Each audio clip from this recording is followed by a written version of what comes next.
आज तपाईहरुलाई म यो देखाइरहेको छु। यो फूल फुलेको छ। यो ग्राफ्टिङ गरेको जुनारको बिरुवा हो।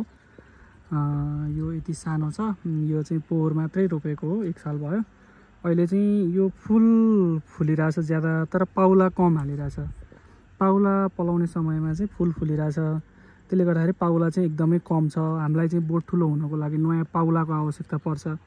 त्यसले गर्दा चाहिँ यसले यो बोटको खाद्य तत्त्व जति सबै यही फूलमा गएर फूल फुल्ने प्रक्रिया गर्यो।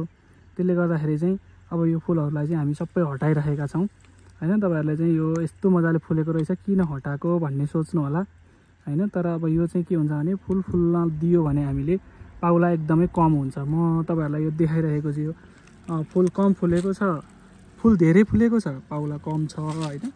त्यस्तै गरी अर्को यहाँ बोट तपाईहरुलाई म देखाउन चाहन्छु। यसमा फूल चाहिँ कमै फुलेको छ। फुल्न त फुलेको छ अलिअलि, तर यसमा चाहिँ त्यो रुखको भन्दा पाउला बेसी छ। त्यसले गर्दाखेरि हामीले चाहिँ यो सानो 1 वर्ष 2 वर्ष रोपेको अर्को वर्षदेखि नै फूल फुल्न थाल्यो भने चाहिँ यस्तो फूलहरूलाई हटाउनु पर्छ, जसले गर्दा चाहिँ खाद्य तत्त्वहरू चाहिँ पाउलामा लाग्न गई पाउला बढ्न थाल्दछ। र हामीले यस्तो पाउला अवस्थामा अरू कुराहरू पनि विचार गर्नुपर्छ। सानो सानो किराहरूले चाहिँ यसको कलिलो पातहरूलाई खाइरहेको हुन्छ। एउटा झुसिल किरा जस्तो लार्भा हुन्छ, त्यसले खाइरहेको हुनसक्छ। त्यसलाई पनि हामीले विचार गरेर हटाउनुपर्छ। त्यसले गर्दाखेरि चाहिँ यो अब अहिले मैले चाहिँ तपाईहरुलाई यो फूल हटाउँदैछु हैन। फूल हटाएर देखाउँदैछु। यो सबै मैले टिप दिन्छु। यो लगभग यो 50 बोट जति लगाएको छ मैले। त्यो चाहिँ तपाईहरुलाई सबै नै म टिपेर देखाउँछु। यता पनि छ, अर्को बोट पनि यस्तै देख्नुभएको तपाईले। तलबाट हाँगा पलाएको छैन, यहाँ फूल मात्रै फुलिरहेको छ।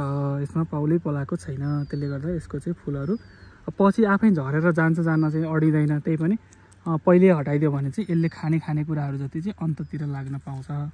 त्यसले गर्दाखेरि तपाईहरुले यो कार्य चाहिँ गर्नु होला। जुनसुकै ग्राफ्टिङ गरेको बोटमा पनि पहिलो दोस्रो वर्ष नै फूल फुल्न फल लाग्न चाहिँ ढिलो हुँदैन। हस्, धन्यवाद।